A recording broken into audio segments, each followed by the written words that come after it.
A toddler was found unconscious before he eventually passed away, leading to an investigation. The community was horrified to learn what 3 words his mother had written on her baby, landing her behind bars.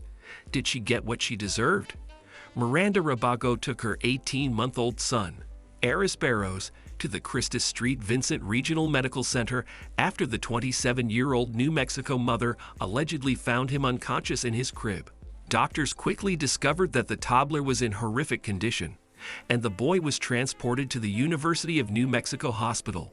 Not only was little Aris malnourished and undercared for, but he also had fractures to his skull, chronic bleeding on his brain, and bruising on the cartilage of both ears. In addition to his skull, he had a total of 6 other fractures, including to his tibia, fibula, and clavicle. His injuries are believed to have happened over a period of time. Suspicious the toddler had been abused, the hospital staff called the police, Daily Mail reported. A detective noted bruises on the boy and red spots on his face, according to a criminal complaint. As an investigation was underway, Aris succumbed to the significant brain injuries he had sustained, dying 2 days after he was first taken to the hospital. Initially, Miranda Rabago told officers that Aris fell out of his crib while she was sleeping, according to one report. According to another, however, she said she didn't know how he was hurt.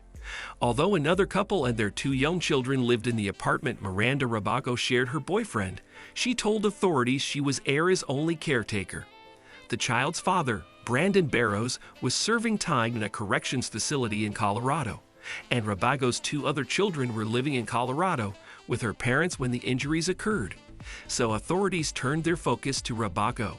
Searching her apartment, investigators discovered Aris' room smelled like vomit.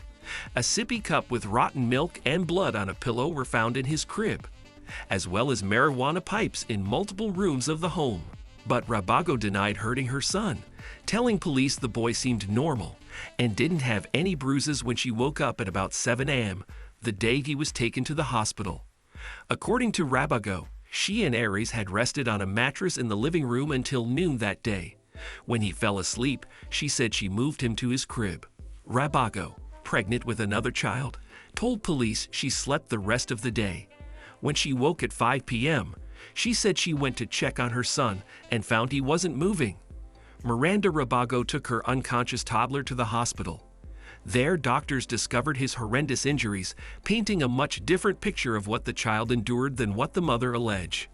A doctor told police that the boy had what's called black brain, a head injury caused by shaking, the Santa Fe New Mexican reported.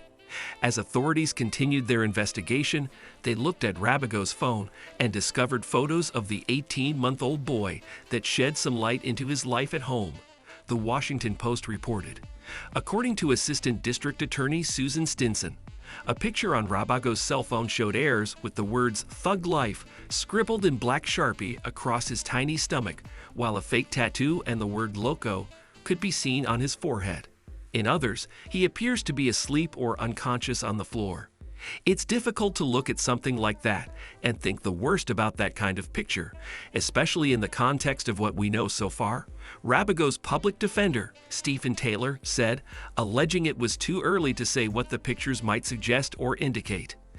I just want to caution everybody into thinking that there's something to that evidence when we haven't gotten everything yet to see the whole picture, the whole story about what led to Aris' death. D.A. Stinson, however, said the pictures were a clear indication of how the boy was treated at home. Although it was unclear when the pictures were taken or whether they were connected to his injuries, Miranda Rabago was arrested and later indicted on child abuse resulting in death charges. Adamant she did not hurt her son, she pleaded not guilty in Santa Fe District Court, according to the Albuquerque Journal. If convicted, she faces up to 21 years in prison and $20,000 in fines. But she won't face a life sentence since there's no evidence the death was intentional.